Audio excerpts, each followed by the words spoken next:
live out there. Yeah, they're both building stuff out there. We're at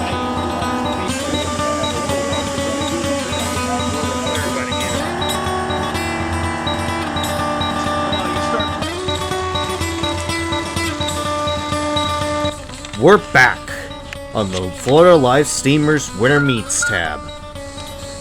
Following up from the Largo meet, we head north to Cruz Lake for the Central Pasco and Gulf Railroad. In this visit, I take a ride on the UP844's train again, operate some live steam engines, and drive an electric 040 Porter. Let's get into it on 4F on the road.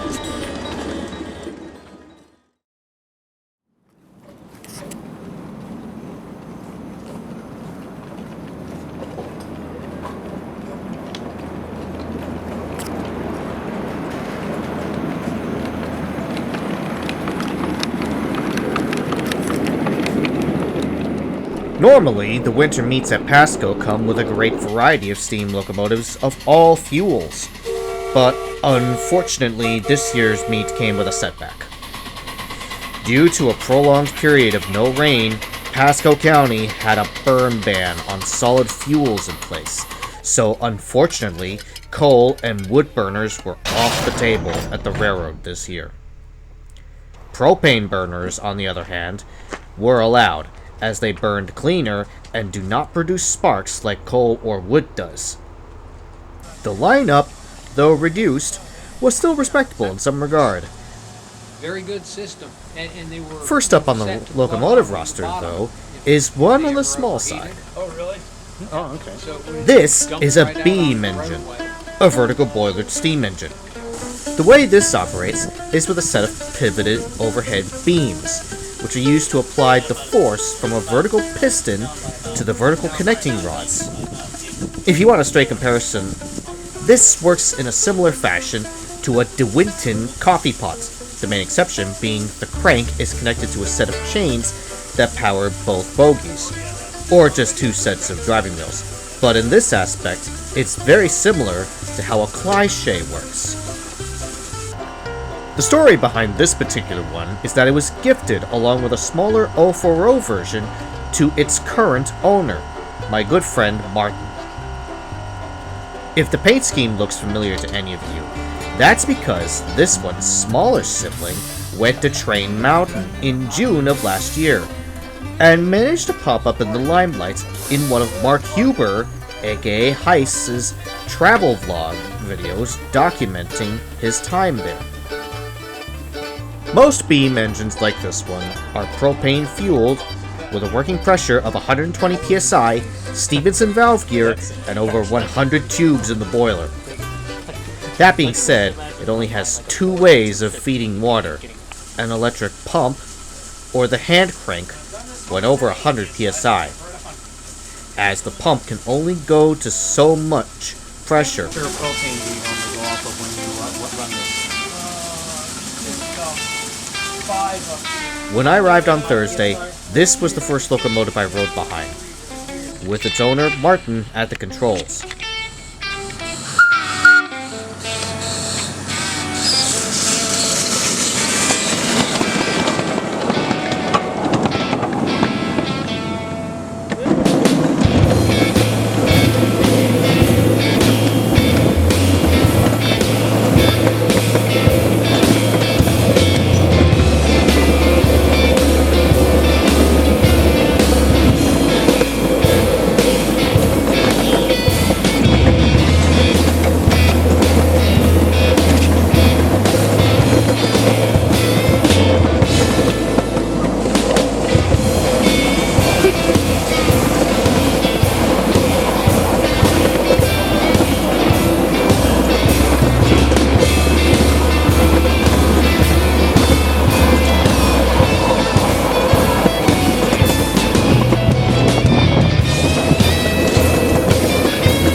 8 small driving wheels connected to a chain drive, the 080 variant is a much better hill climber than the 040.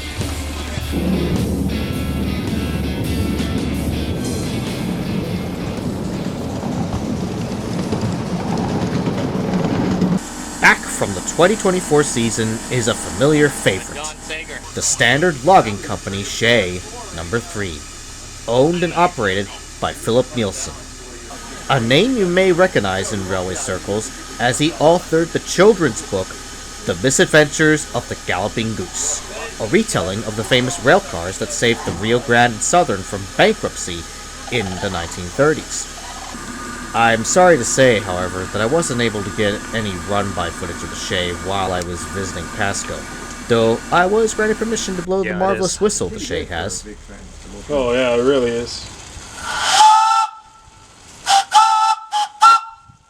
Before anyone asks, though, yes, the author of a book that tells the story of the Galloping Goose does in fact have one of his own. A marvelous replica of Motor 6, as it happens. The Galloping Goose is a legendary symbol of the RGS's legacy, being designed to keep the U.S. Postal Service's mail contract afloat during hard times, but also finding usage in passenger and MOW services. A very unlikely icon in railway operation history.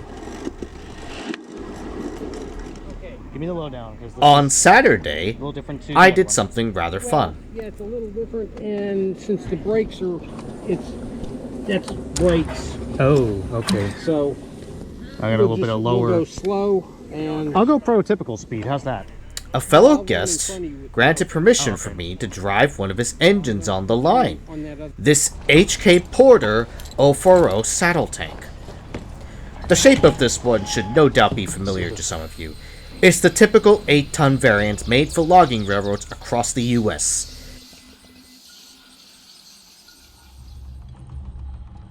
It is, however, an electric steam outline, much like this Tom B 260 Mogul, which was also a guest engine at Train Mountain in June.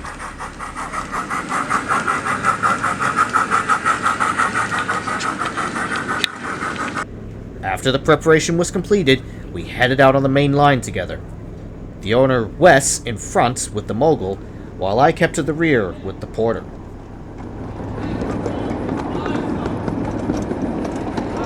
Let's hope it smells like Kenosha isn't playing anywhere nearby.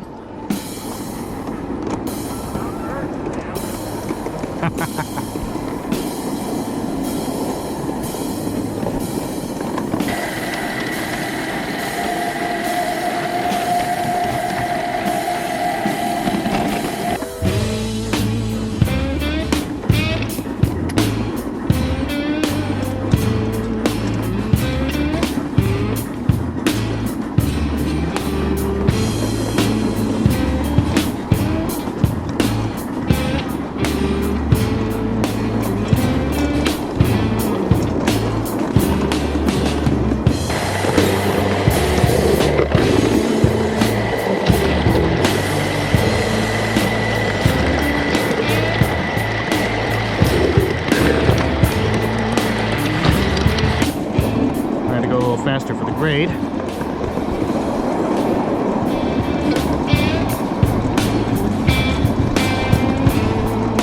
No, it's no going by red, but I'm following Wes, so it should be fine. As long as I don't put too much on the throttle, it should be fine.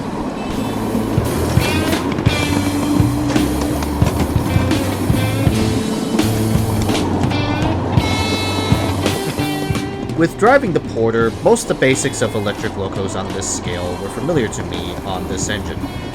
But this one was definitely not like the others that I had driven before. Otherwise, it was pretty straightforward in terms of controls.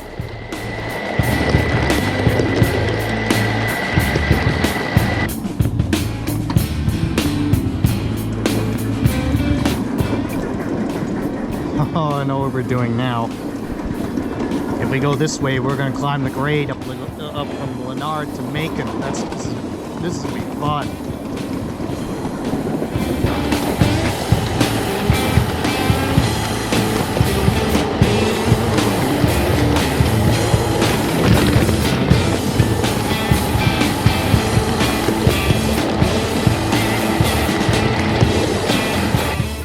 Further down at Pasco Loop, however... Oh, hello.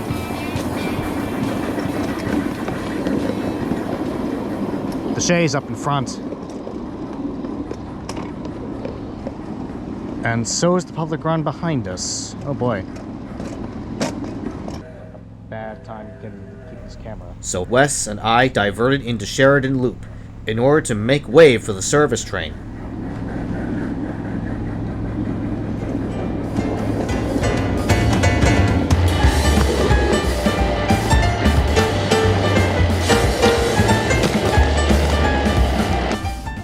Further up the loop line, though, we had to make a stop.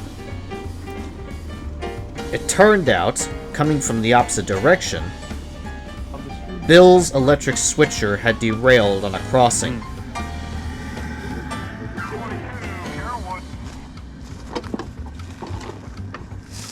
Yeah, at least it'll go. It goes past it, but it's still there. Bill backed up out of the loop and took the other entrance, while Wes and I proceeded out the back towards Pasco Loop.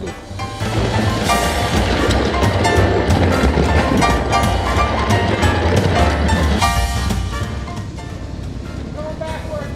Oh well. I got myself motorized car. Hey, Mark.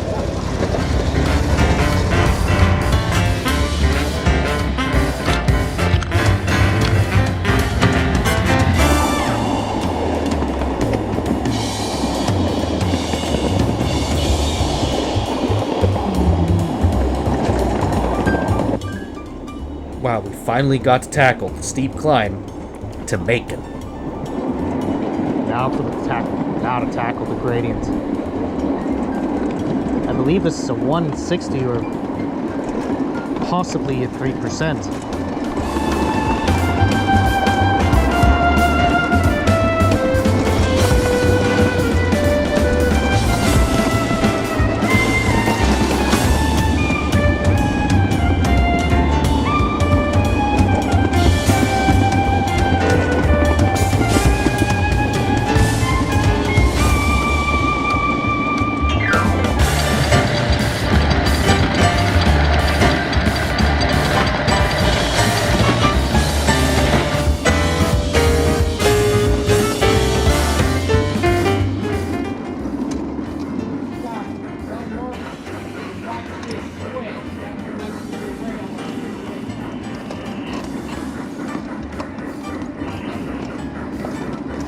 Watch your switch, is it like the derailing? I know, I heard. Okay. I'm gonna take it at a crawl if that's alright with you.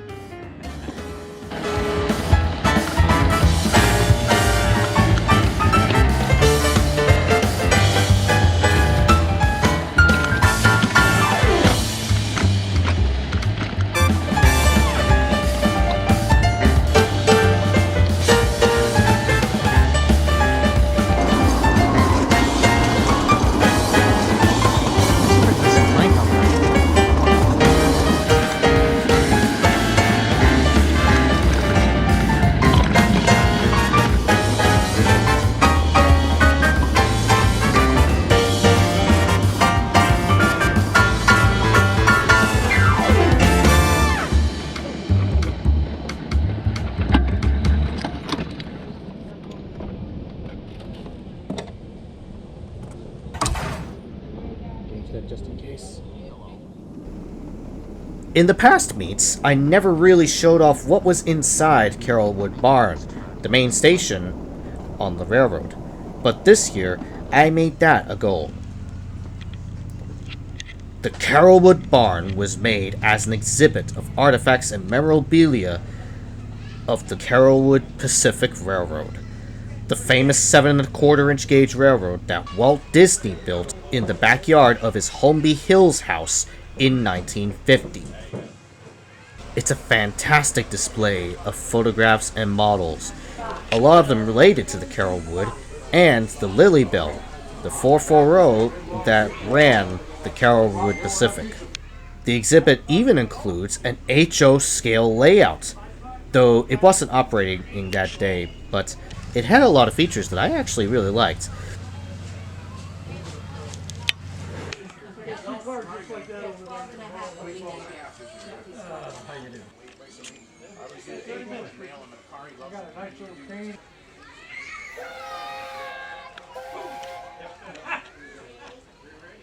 Moving on to much smaller stuff.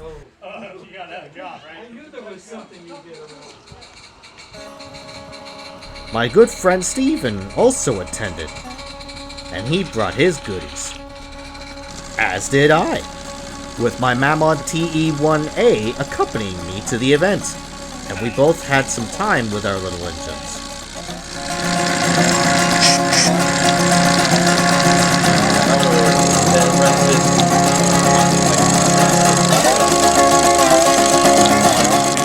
It took me a while because I'm used to G-valves, so I didn't know how to set the piston valve. I had to mess with it for quite a while. Oh, this is piston valve? Yeah, that's piston valve. Oh, wow. Alright. Yeah. Like Jensen.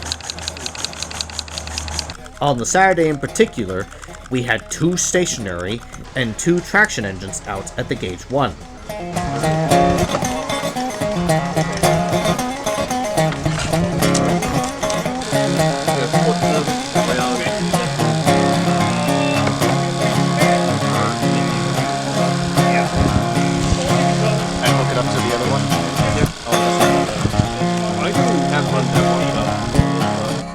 Steven also brought out his locomotives, and he even let me drive them.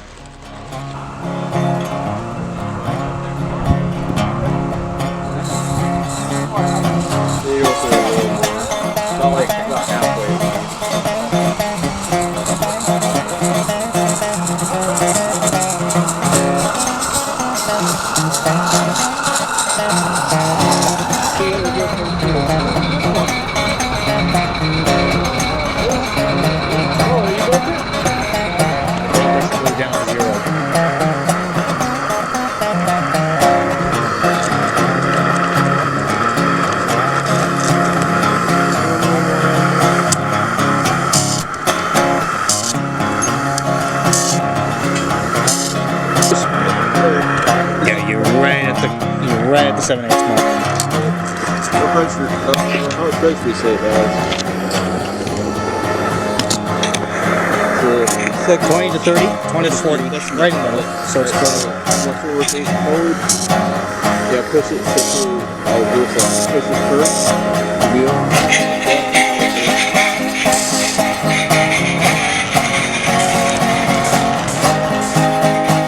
Meanwhile, it seemed that the last few bars of Smells Like Kenosha were playing in the background for some of the steam engines. On Saturday, RGS-20 failed.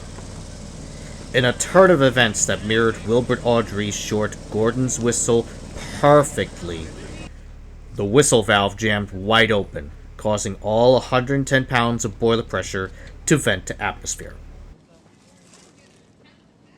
The fix was not going to be a quick one either, so the engine was shunted away to its berth in disgrace.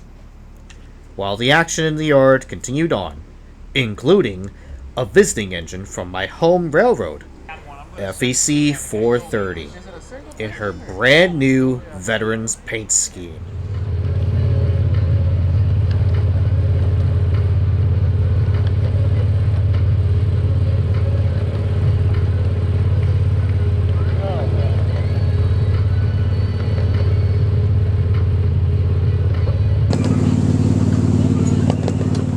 Now, for those who are wondering, there's a familiar UP passenger consist in the yard.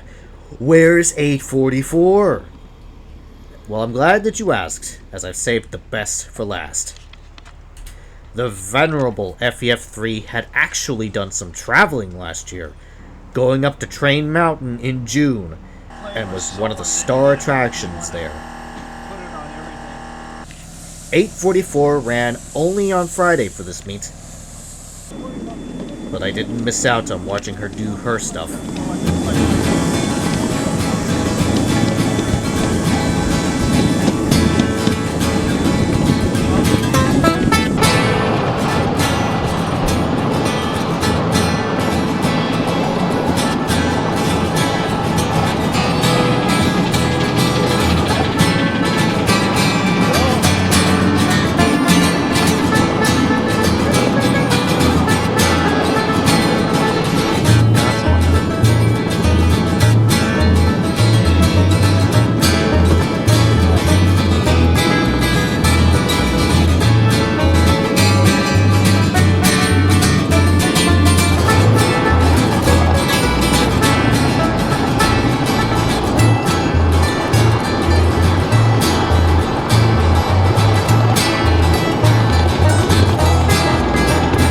Now you may have noticed that for most of this, I experimented with a first-person view of sorts, with mixed results.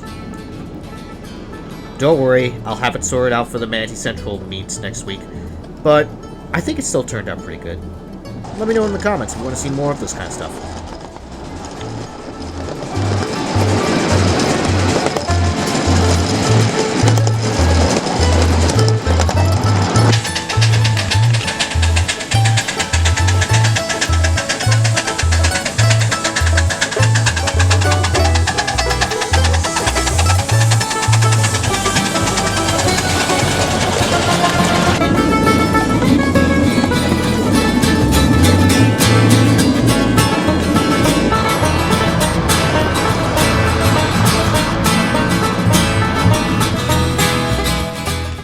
Of course, the best part was always when the locomotive stormed up the grade between Glenard and Macon.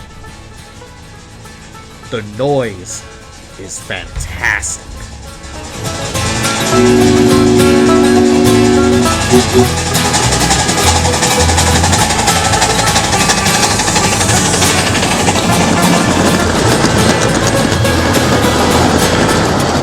In getting that shot, though, I got left behind. But that was no problem. There were other engines roaming around. An A44 was heading around the loop at Carolwood, which meant I could get back on at the bridge.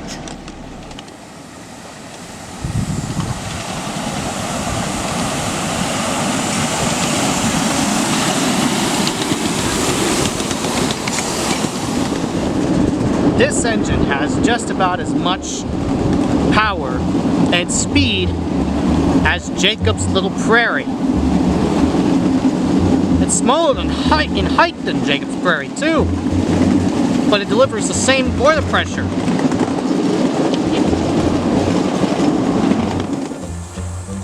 Overall, the Pasco meet was fun. As always, it was great seeing and conversing with both new and familiar faces attending the meet. No, the whistle. I was waiting for The best thing to come out of it, though, as always, is seeing the younger generation having a go on the throttle of an engine. In which, of course, as you can see, my buddy, the Bengineer, definitely had a lot of fun. And you'll probably see it in his video. Next up on the FLS Winter Meet log, we go to Manatee Central Railroad.